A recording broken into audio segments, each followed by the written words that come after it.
My name is Julia Hayes, and I was 39 years old the night my world shifted. It began with a phone call, short, clipped, and colder than December air. "Emily can't come," my sister Clara said, her voice dripping with something I couldn't quite name. "She's too young. 15 isn't appropriate for this kind of event." For a moment, I just stared at the muted glow of my kitchen clock. The second hand ticked, and something inside me tightened. My daughter Emily had been counting the days to Clara's wedding. The dress was already hanging in her closet, still swaddled in tissue paper. Too young? This was the same Clara who'd let her sip champagne at a New Year's party last year. The same Clara who'd once begged me to babysit her through a hangover. No, this wasn't about age. This was about something else. Something unspoken. I didn't know it yet, but Clara's decision wasn't just a petty slight. It was the first ripple in a storm that would strip our family bare and reveal secrets sharp enough to cut. I sat at the kitchen table long after Emily had gone to bed, the invitation lying open in front of me like some sort of silent accusation. The pale ivory paper seemed to glow in the dim light, each swirled letter announcing the union of Clara Bennett and Ethan Cross as if it were the event of the century. Clara's name, bigger, bolder, took up more space, like she'd always done in our family. I traced my fingers over the edges, not for the beauty of it, not for nostalgia, but because I was trying to stop myself from ripping it in half. It wasn't the first time Clara had found a way to remind me where she thought I belonged, or didn't. My sister had always been the golden one, the one our mother, Margaret, held up as a shining example. Perfect grades, perfect smile, perfect posture. By the time Clara was 25, she'd already charmed her way into the right circles, the kind where you drink champagne on weeknights and call a personal shopper your lifeline. And me? I had Emily, at 19. No husband, no college diploma, just a stubborn streak and a job waiting tables at the diner on 3rd Street. I'd raised my daughter on my own. Every scraped knee and school project and midnight fever. I'd never traded my life for hers. But in Clara's world, my choices were a cautionary tale. Emily didn't know that history. Not fully. To her, Clara was Aunt Clara, the stylish whirlwind who breezed into holidays with expensive gifts and left before dessert. She didn't know about the fight Clara and I had 8 years ago, the one that ended with a slammed door and words you couldn't take back. So when the invitation came, and Emily's name wasn't on it, she didn't understand why it felt like a punch in the gut. The next morning, she padded into the kitchen in her oversized hoodie, her hair in a messy knot. She saw the invitation sitting where I had left it. "They're really not letting me come?" she asked quietly. I forced a smile I didn't feel. "Clara says it's going to be formal. Adults only." Her mouth tightened, just a little. "I'm 15, Mom, not 5. I wanted to tell her I agreed. I wanted to tell her it wasn't fair. But instead, I wrapped my hands around my coffee mug and took a long, slow sip. Because if I started talking, I might say more than I should. Later that day, my phone buzzed. Clara's name lit up the screen. I let it ring twice before answering. "Julia," she said, her voice syrupy sweet, "I hope you got the invitation?" "I did." I paused. "So did Emily. Or didn't, I guess." There was the faintest hesitation. "It's nothing personal. You know how these venues are. Capacity limits, liability, the usual." I could picture her leaning against her marble countertop, glass of white wine in hand, rehearsed lines dripping from her lips. Right, I said flatly. You'll come, though, won't you? I thought about saying no. I thought about the relief of not having to stand in a room full of Clara's friends pretending I belonged there. But then I thought of Emily, and how this wasn't just about a wedding anymore. I'll be there, I said. When I hung up, I noticed Emily standing in the hallway, watching me. Is she lying? She asked. I swallowed. Probably. That was the thing about my daughter. She'd always been sharper than people gave her credit for. She noticed things, small things, like the way Clara's smile never reached her eyes when she looked at me, or the way our mother's voice softened when she talked about her youngest. We didn't know it yet, but Emily's knack for noticing things was going to change everything. Because somewhere between that phone call and the wedding day, she'd overhear something that would turn this from a family snub into a dangerous game. And none of us, not even Clara, would be ready for what came next. It started 3 days later, a rainy Thursday, the kind where the clouds hang low and the streets turn slick and dark before noon. Emily had stayed home from school, claiming a headache, but I suspected it was more about avoiding a presentation she hadn't prepared for. I didn't push. Some battles weren't worth picking. I was in the kitchen, stacking plates from last night's dinner, when I heard her voice drifting from the living room. Low. Careful. Uh-huh. Yeah. I'll tell you later. The tone alone stopped me. It wasn't the way she spoke to her friends. It was softer, almost hesitant. I peeked around the doorway, but she was curled up on the couch, back to me, the phone pressed to her ear. She hung up quickly when she noticed me. Who was that? I asked. Just Mia? About homework? But I'd seen her knuckles pale where she'd gripped the phone. Later that afternoon, I got the truth in pieces. She was in the kitchen making tea when she glanced over her shoulder and said, I was at the library yesterday, and Clara was there. I stopped mid-step. At the library? Emily nodded. She didn't see me. She was in one of the study rooms with Ethan?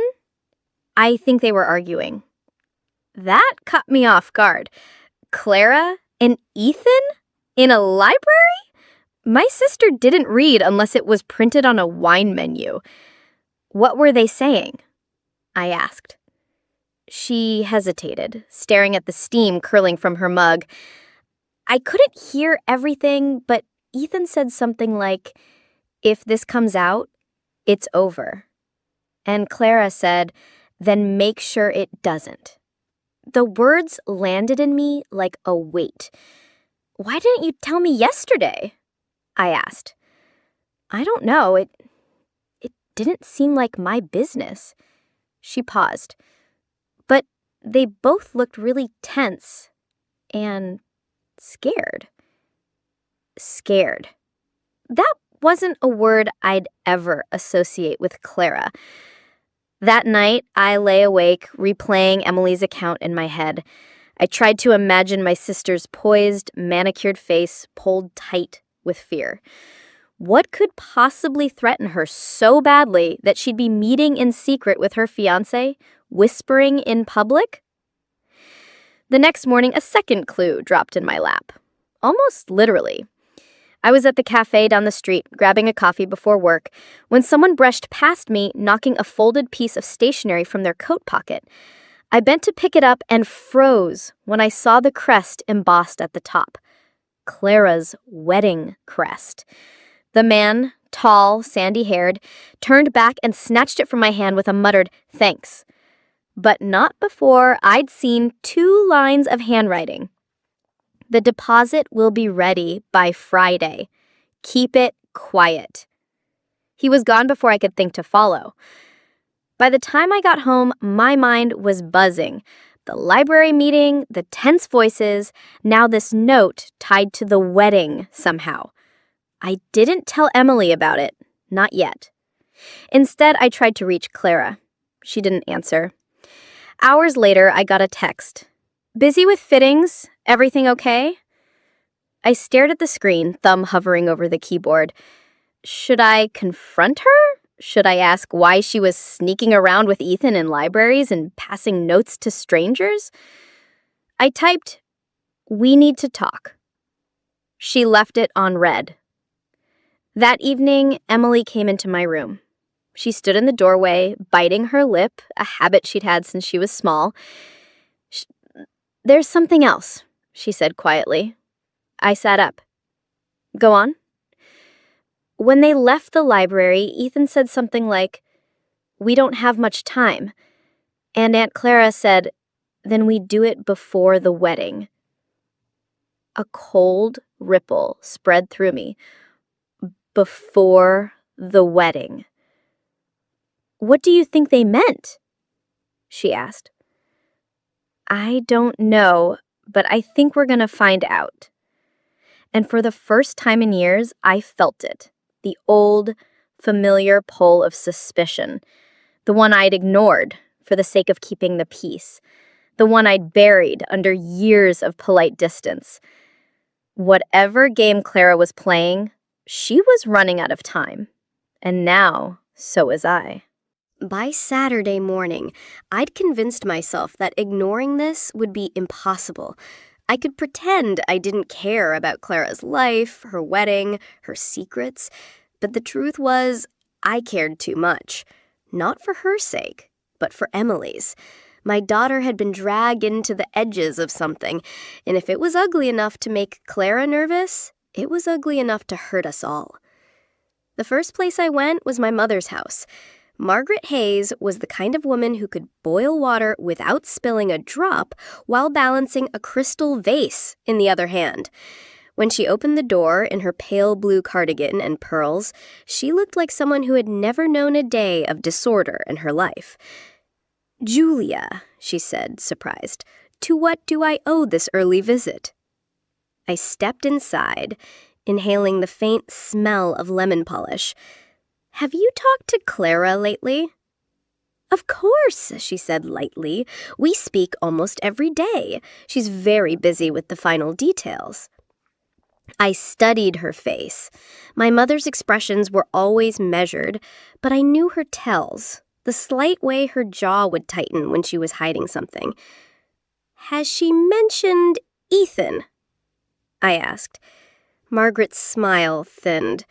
"What about him?" "I heard there might be some trouble." There was the flicker. Just a fraction of a second where something, fear maybe, passed through her eyes. "I'm sure you're mistaken," she said briskly. "Clara's wedding will be perfect. I don't know why you insist on looking for problems." Her dismissal might have ended it for someone else, but I caught the way she smoothed her hair, the way her gaze slid past mine. My mother was lying. When I left, the air outside felt colder. Back home, Emily was at the kitchen table, her laptop open. She glanced up when I walked in. "I looked up Ethan," she said without preamble. "There's almost nothing about him before 5 years ago. Like, he just appeared." That gnawed at me. I'd assumed he was one of Clara's usual high society types, someone with a long list of business ventures and charity boards. "Nothing at all?" I asked. "Just a couple articles about his emerging success in real estate. No college, no early career. It's weird." I sat down beside her. "Can you save whatever you find?" She nodded, but her eyes were weary. "You're not going to tell Aunt Clara, right?" I almost laughed. "No, this stays between us." That night, I couldn't sleep. I kept hearing those words Emily had overheard. "Before the wedding." And that man at the cafe, "Keep it quiet." By midnight, I gave up on rest and decided to take a drive.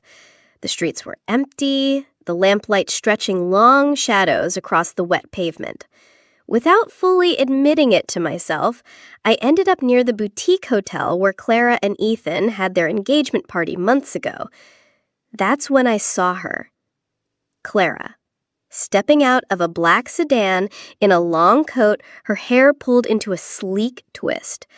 She wasn't alone. Ethan was with her, and so was the man from the cafe. They didn't see me. They went in through a side entrance, their heads bent close, talking fast. I waited. 20 minutes later, the man came out alone, glancing over his shoulder before disappearing into the night. I gripped the steering wheel so hard my knuckles hurt. There was no version of this that looked innocent. When I got home, Emily was asleep on the couch, a book open on her chest. I brushed her hair back, staring at her face in the dim light.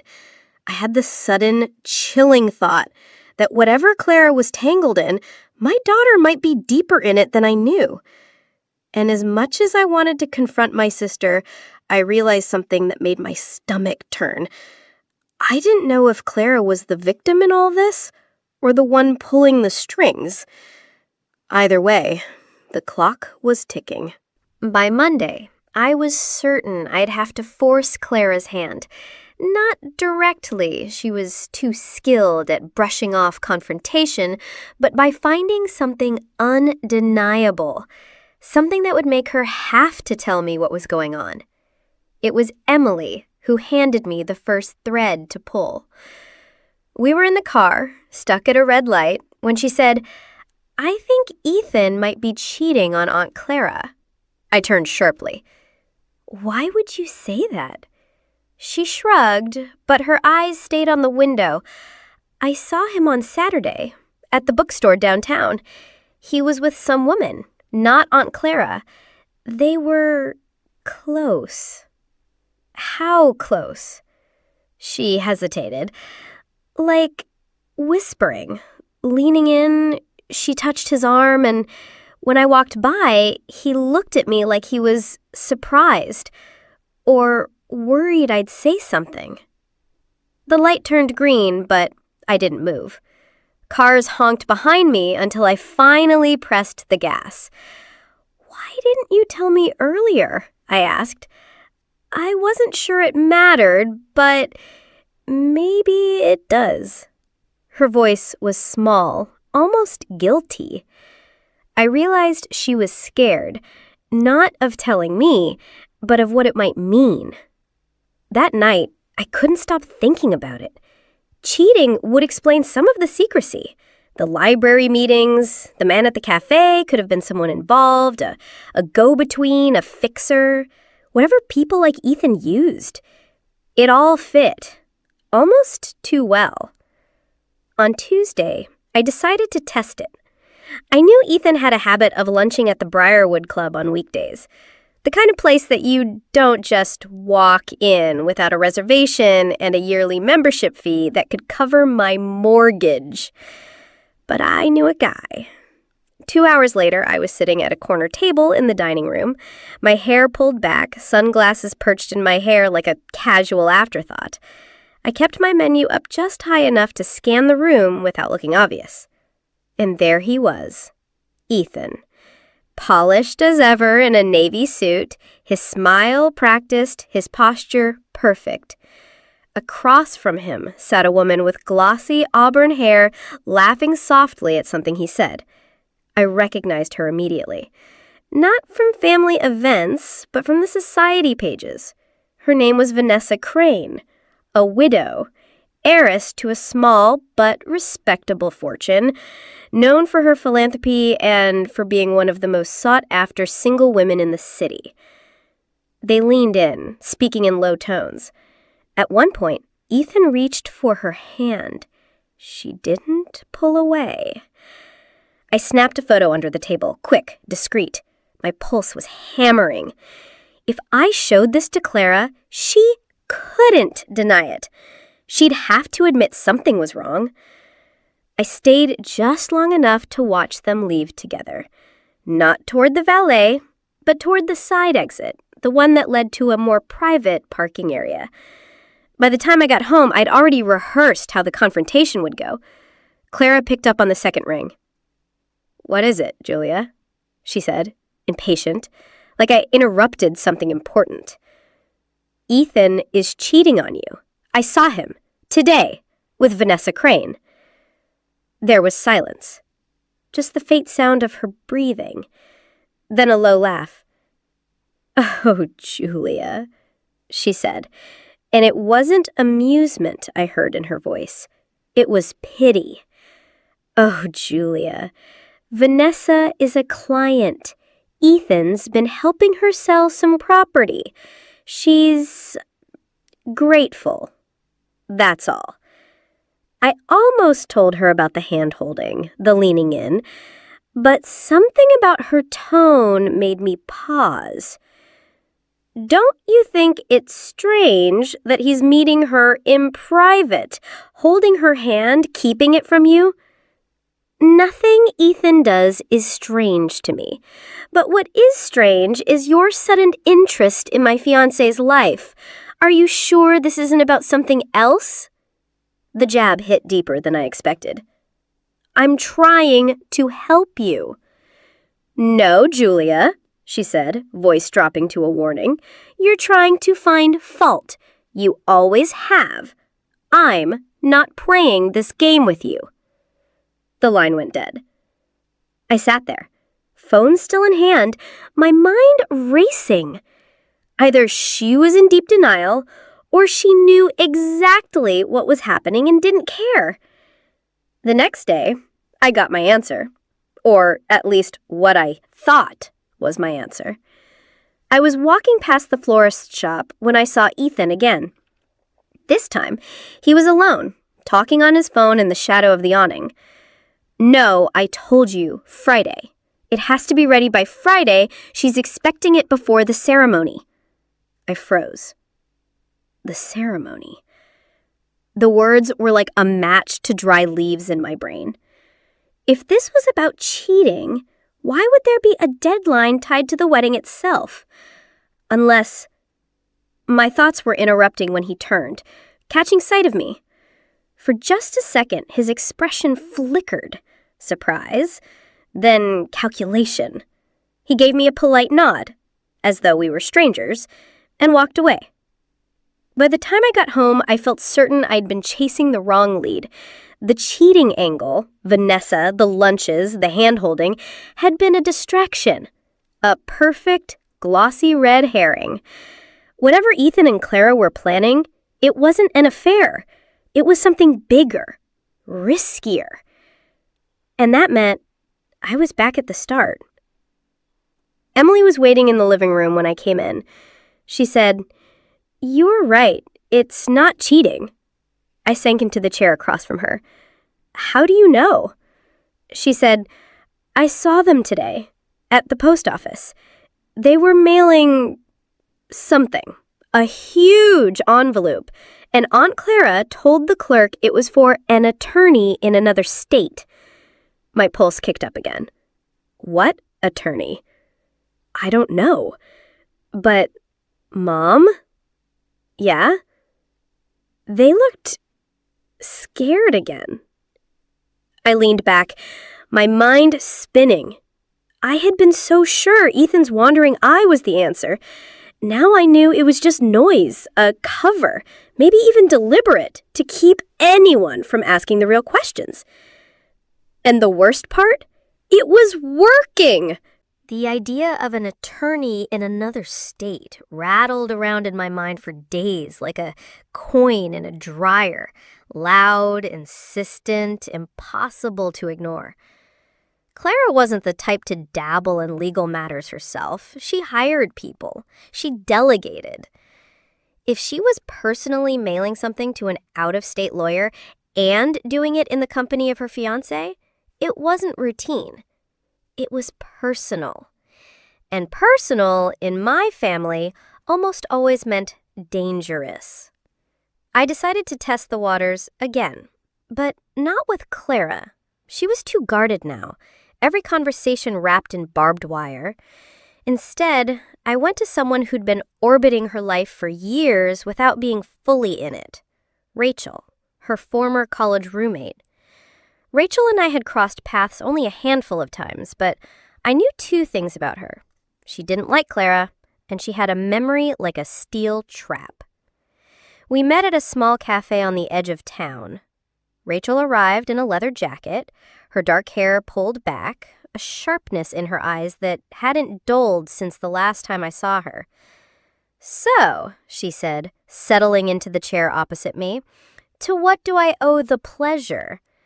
I didn't waste time. "I need to know if you've heard anything about Clara. Anything off." Rachel arched a brow. "Off? Julia, your sister's entire personality is off. Be specific." "Her and Ethan, mailing something to a lawyer out of state. It's urgent before the wedding." Rachel's expression shifted. The amusement drained away, replaced with something colder. "What state?" "I don't know. Emily saw them at the post office, but she didn't catch the address." Rachel leaned back, thinking. "Clara used to talk about a guy she knew in Nevada, a lawyer, helped her handle something." "What kind of something?"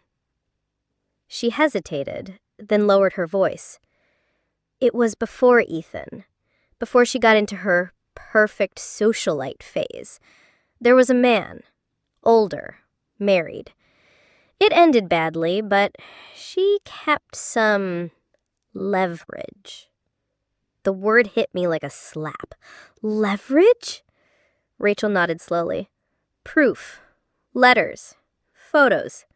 I don't know. Whatever it was, she kept it hidden. Said it was her insurance in case he tried to ruin her." "And the lawyer?" "He helped her keep it buried. I think she still has him on speed dial." I sat there, my coffee cooling in front of me, the pieces starting to slide into place. If Clara still had something from that old scandal, and if she was sending it to a lawyer now? Rachel broke my thoughts. "Whatever she's doing, Julia, be careful. Clara's not the type to lose, and if she thinks you're in her way..." I left the cafe with my stomach knotted tight.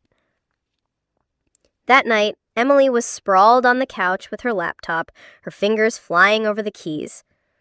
"Mom," she said without looking up, "I think I found something on Ethan." I sat beside her. The screen showed a scanned article from a regional paper 5 years ago. The headline, "Local business partner cleared in fraud case." There was a grainy photo, Ethan, looking younger but unmistakable, standing next to a man whose face I didn't recognize. The article mentioned an investigation into a real estate development scheme that cost investors millions. The case collapsed for lack of evidence. "Cleared," I murmured as my eyes scanned the text, "but not clean." She clicked to another tab. Another article? This time about the same man from the first photo. He'd been found dead 2 years later in what police called a suicide. "This isn't random, is it?" she asked quietly. I shook my head. "No, it's not." The next day, I made a choice I'd been avoiding. I went to the post office. The clerk, a thin, polite man with tired eyes, remembered them. Tall guy in a suit, woman in a cream coat. Yeah, I remember. They sent an overnight package to Las Vegas. Law offices of someone named Holt, I think. Las Vegas, Nevada. Rachel's story clicked into place like the last bead in a string. I thanked him and left, my pulse pounding. If the package was going to Holt, then Clara's past wasn't just resurfacing, she was actively moving it around. That night, I confronted Emily, not because she'd done anything wrong, but because I needed her to understand how serious this was. "Sweetheart," I said, sitting on the edge of her bed, "whatever's happening with your aunt, it's not just family drama. It's dangerous. I need you to be careful. No following them. No talking to anyone about this except me." She frowned. "You think they're criminals?" I think they're desperate, and desperate people do stupid things. For a moment, I thought she might argue, but she just nodded slowly. 2 nights later, the danger came to my front door. It was nearly midnight. I was dozing in the living room when I heard it, a faint rustle outside, then the sound of my mailbox creaking open. I moved to the window, careful to stay in the shadows. A figure in a hooded sweatshirt was slipping something inside before walking quickly down the street. I waited until they were gone before going out. Inside the mailbox was a plain envelope, no return address. My name, written in neat block letters. Inside, there was only one thing: a photograph. It was Clara, younger, maybe 10 years ago. She was in a hotel room, sitting on the edge of a bed, wearing nothing but a robe. Beside her was a man I didn't recognize, older, in a business suit. They were laughing. On the back, in red ink, was a single line: "She's not who you think she is." I sat at my kitchen table staring at it, my mind spiraling. Was this a warning? A threat? An invitation? And the bigger question, who sent it? If it came from the man at the cafe or the stranger outside the hotel, maybe they wanted me to use it, to blow this open. But if it came from someone else, maybe Ethan, maybe Clara herself, then it was bait, a way to see how I'd react. Either way, the game had shifted.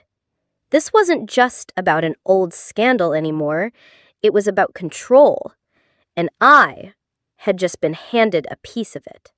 I had been rehearsing the moment in my head for hours, maybe days, without realizing it. The words, the tone, the exact way I'd look at Clara, so she'd know I wasn't afraid anymore. But when it finally happened, it wasn't in some private, controlled setting. It happened in the middle of the reception hall, with the wedding less than an hour away.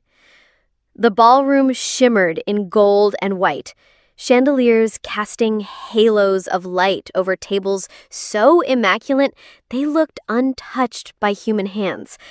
The scent of roses and champagne swirled together, sweet and intoxicating, but there was something bitter underneath, something that didn't belong. Clara stood at the far end of the room, her back to me, speaking to Ethan in a tone too low for anyone else to hear. Her veil had been pulled back, and for the first time all day, I saw her real face. No mask, no charming smile, just steel. I didn't mean to approach so quickly, but my heels clicked across the polished floor like gunshots. Ethan noticed first. His expression shifted from irritation to warning, but Clara didn't turn until I was right there. "Julia," she said, her voice all sugar and frost, "you're early." "I had to see you," I replied, steadying my breathing. "We need to talk." Ethan started to step away, but Clara caught his wrist. "No, stay." Her grip was casual, but I saw the tension in her knuckles. I lowered my voice, but my words cut through the air like glass. "You banned my daughter from this wedding. You've been avoiding me for weeks. And now I hear things about you, about him." Clara's lips curved, but it wasn't a smile. "You've always been dramatic, Julia. I told you, Emily's too young. End of discussion." "That's not the reason, and you know it." I could feel my pulse pounding in my ears. "You're hiding something.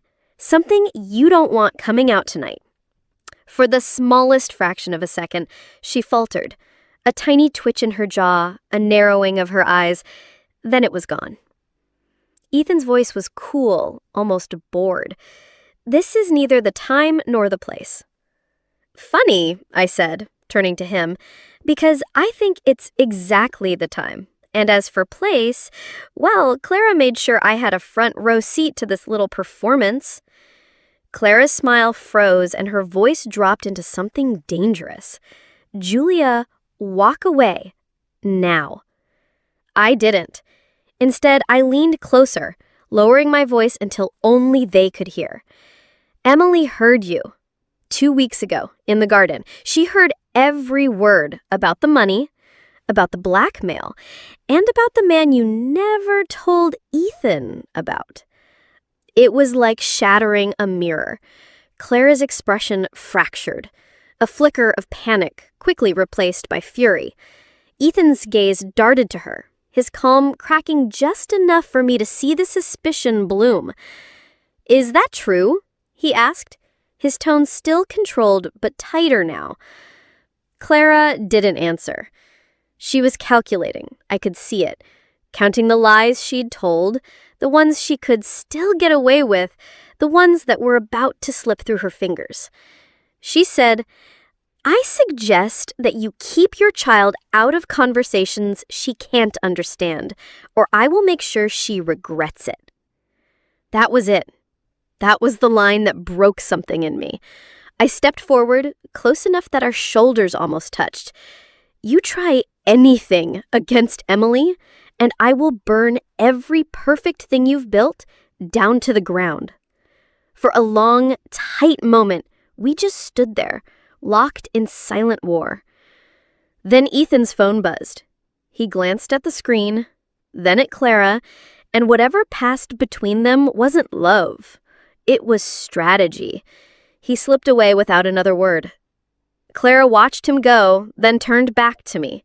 Her voice was quiet, almost gentle.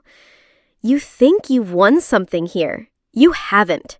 You've just made yourself a target." I almost laughed, though my hands were still shaking. "Good. At least I know you can see me coming." She tilted her head, studying me, as if weighing the effort it would take to destroy me completely. Then she simply walked away, her veil trailing like smoke behind her. I stood there, surrounded by music and laughter that didn't belong to me, knowing the war had just gone public. I spotted Ethan first. He stood by the champagne tower, scanning the crowd like he was hunting for someone. And then Clara appeared, her smile back in place, her arm looped through his. She looked untouchable again, the perfect bride, every hair pinned with surgical precision. But her eyes were moving too fast, searching. Emily wasn't here. I'd made sure of that. She was safe, at home, far from this stage. But the recording she'd made, that was in my clutch bag. Clara didn't know that yet. The speeches began, a carousel of polite laughter and empty toasts. I waited until the best man finished his joke, the room's attention briefly scattered, before stepping toward the microphone. "May I?" I asked, my voice smooth, almost casual. The MC hesitated, but Ethan, perhaps thinking this was some sentimental sisterly moment, nodded. The microphone was warm in my hand, the weight of the room pressing in. "I wasn't sure I should speak tonight," I began, my voice steady despite the adrenaline clawing at my ribs. "But weddings are about truth, aren't they? About promises." Clara's smile didn't falter, but her grip on Ethan's arm tightened. I remember when Clara told me about Ethan. She said he was different, special, the kind of man you don't lie to. A ripple of curiosity moved through the guests. And yet, I reached into my clutch, my fingers brushing the cold surface of my phone. I tapped the screen, and the speakers hissed. Then Clara's voice, clear as day, filled the hall. "He doesn't know. He can't know. If he finds out about the money, I lose everything." A murmur spread. Heads turned. Ethan stiffened. Clara's mask cracked. The recording played on. Emily's secret capture of the garden conversation. Clara's voice again, lower, sharper. If she breathes a word of this, I'll ruin her. I'll ruin them both. Gasps. A chair scraped. Somewhere in the back, a wine glass shattered. I stopped the playback. The silence afterward was deafening. Ethan's face was pale now, his jaw set so tight it looked painful. He turned to Clara, his voice low but lethal. "You told me there were no secrets." Clara's response was fast, rehearsed. "She's lying. It's edited. Julia's—" "It's not edited, and you know it." The guests weren't pretending not to listen anymore. The entire ballroom had shifted toward us, the glittering wedding now a stage for something raw and dangerous. Clara's eyes locked on mine, and for a moment I thought she might deny everything. But then she did something worse. She laughed. "You think you've destroyed me?" she said, her voice low but carrying. "All you've done is make this night unforgettable. And trust me, Julia, you don't walk away from this clean." Ethan stepped back from her, his face unreadable. Without a word, he turned and walked out of the ballroom. Clara's smile faltered then, for just a breath, before she followed him. The guests began murmuring again, a swarm of whispers and speculation. I stood there, the microphone still in my hand, my pulse still pounding in my ears. I had struck first, but Clara wasn't the kind to lose quietly. And somewhere deep down I knew this wasn't the end. It was the spark. The real fire was still coming. The wedding was supposed to be a blur of champagne and dancing, but by the time the last song was half finished, the ballroom felt like a battlefield after the soldiers had retreated. Guests left in uneven waves, their whispers trailing behind them like smoke. I could feel their eyes on me, assessing, judging, filing this night away to recount later over brunches and backroom business deals. Clara was nowhere in sight. Neither was Ethan. I lingered near the back doors, my clutch still clamped under my arm, half expecting security to come and usher me out. Instead, it was Aunt Miriam who approached, her voice a low hiss. "You've made a spectacle," she said, her perfume thick and cloying. "This family doesn't air its laundry in public." "This family doesn't bury people alive in it either," I replied. Her lips thinned, but she didn't argue. Miriam had always been more loyal to whoever was holding the reins than to the truth. She turned away without another word, her heels clicking on the marble until the sound faded into the hallway. I was about to follow the same path when my phone buzzed. Unknown number. I hesitated, then answered. "You really couldn't help yourself, could you?" Clara's voice. Calm now, almost playful. "You're done, Julia. I don't know how you got the recording, but it won't matter.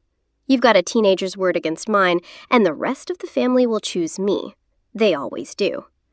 "You think this is about the family? This is about Ethan." Silence, then a sharp exhale that could have been a laugh. "Oh, Ethan, you think he's your ally now? Sweet. He'll be back in my arms by sunrise. He's a man, Julia. They don't stay angry when you know how to make them forget." The line went dead. I should have been furious. Instead, I felt a cold clarity settle in. She was right about one thing. Ethan's loyalty might bend. But there were other ways to end this. Ways she wouldn't see coming. The next morning, the headlines hit like a second blow. Local tech entrepreneur Ethan Granger calls off wedding, allegations of fraud surface. It wasn't my doing, not entirely. The whispers from last night had spread like oil on water, reaching the ears of people who made it their business to know everything. Ethan's investors were already on edge about Clara's influence over him. The recording had been the match to their powder keg. By noon, Clara was a ghost on social media, every account wiped clean. The wedding photos vanished before they could be posted. But the victory felt thin. Emily sat at the kitchen table, stirring her cereal without eating it.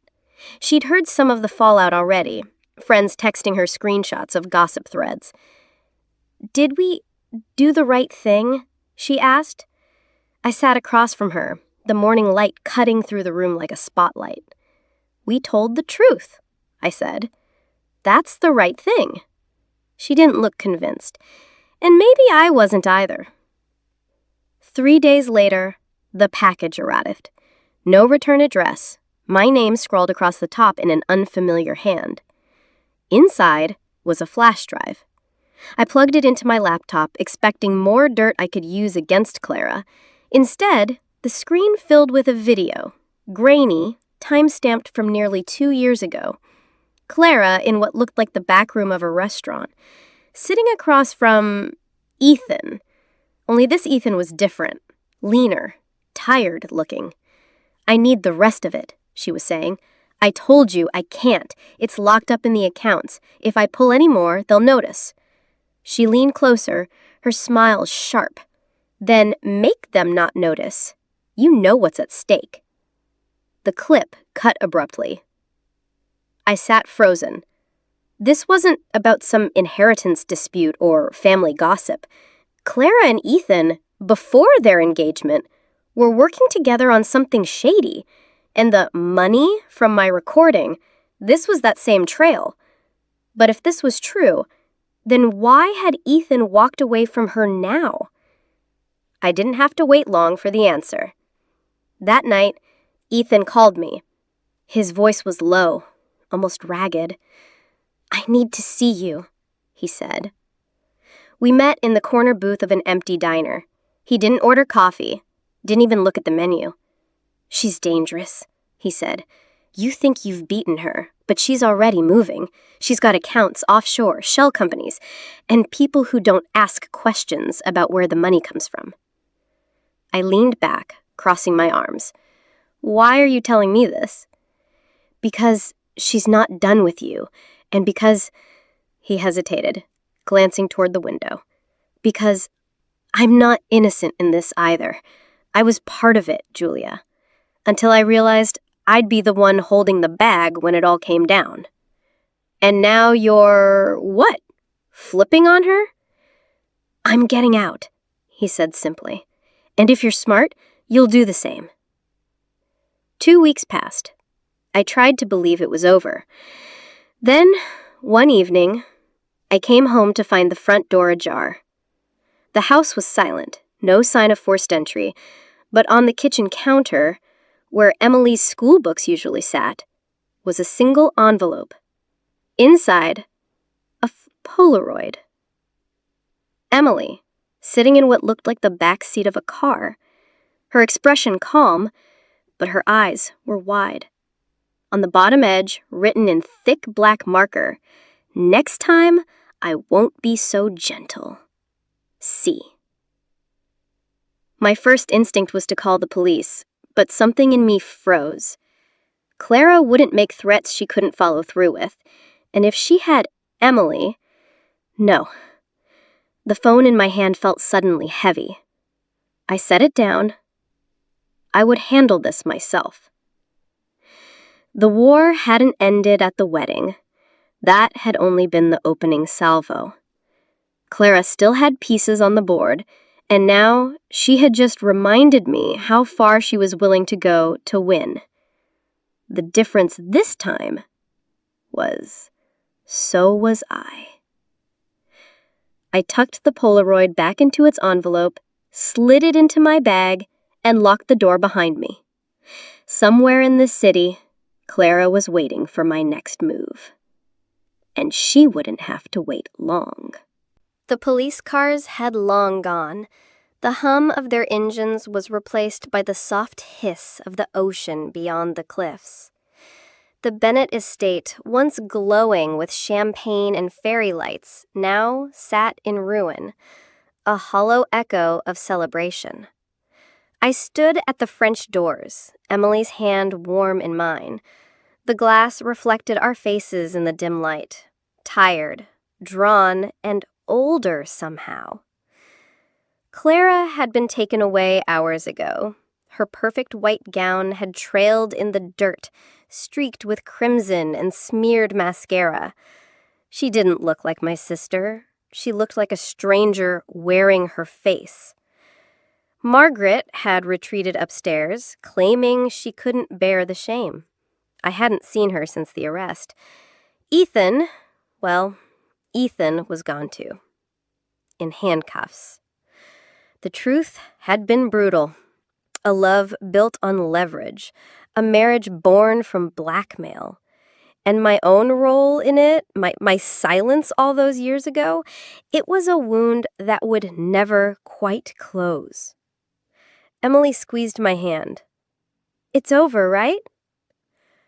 I wanted to say yes. I wanted to promise her that we could finally breathe, but the truth was heavier than that. "Mostly," I said. The silence between us wasn't empty. It was full of everything we'd seen. The whispered threats, the late-night arguments, the secrets buried under years of polite smiles. A single camera flash broke the stillness outside. I turned my head. Down at the end of the driveway, a photographer lingered, the kind who sold stories to tabloids. His lens pointed not at the house, but at us. My stomach tightened. "Come on," I told Emily, pulling the curtain shut. "We should rest." But as we stepped away, I caught sight of the kitchen table. The invitation to Clara's wedding still lay there, its gold edges curling. A cruel reminder of where this had all started. I reached for it. And that's when I saw the envelope underneath. One I hadn't noticed before. It was addressed to me, no stamp, just my name, written in Clara's looping handwriting. I hesitated, my thumb hovering over the seal. Emily watched me. "What is it?" I opened it. Inside was a single photograph, grainy, black and white, clearly taken years ago. It was of me, in a place I recognized instantly, a place I'd prayed no one would ever connect me to. My heart stumbled in my chest. On the back, a message in Clara's handwriting. "If you're reading this, it means I didn't lose." The paper slipped from my fingers. Somewhere far away, the ocean kept moving, relentless and cold. I could almost hear Clara's voice, smug, certain. She might be in a cell tonight, but she had left something behind. Something dangerous. Emily frowned. "Mom?" I forced a smile, tucking the photograph back into the envelope. "Nothing important," I lied. But I knew better. It wasn't over. Not even close. As I led Emily upstairs, I couldn't help glancing at the shadows pooling in the corners of the hallway, the kind that seemed to lean in when the lights were low. Somewhere in those shadows, I felt Clara's presence. Not in person, but in the way an old wound never quite stops aching.